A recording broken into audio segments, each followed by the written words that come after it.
Friends எல்லோருக்கும் விநாயகர் சதுர்த்தி நல்வாழ்த்துக்கள். இன்றைக்கு வாசலில் தோரணம் கட்டுவதற்கு தேவையான மாவிலைகள், பூஜைக்கு தேவையான பூக்கள், வாசனை மிகுந்த சென்டிலை, மாசிப்பத்திரி, மருவு, மறிக்கொழுந்து எல்லாம் மாடித்தோட்டத்தில் பறிச்சாச்சுங்க. அருகம்புல் கூட இன்றைக்கு மாடித்தோட்டத்திலிருந்தே எடுத்தாச்சுங்க.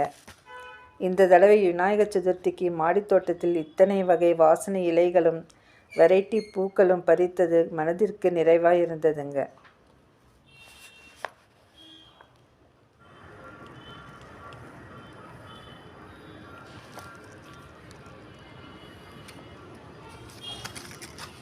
வீடியோவை லைக் பண்ணுங்கள், ஷேர் பண்ணுங்கள், சப்ஸ்கிரைப் பண்ணுங்கள். Enjoy gardening.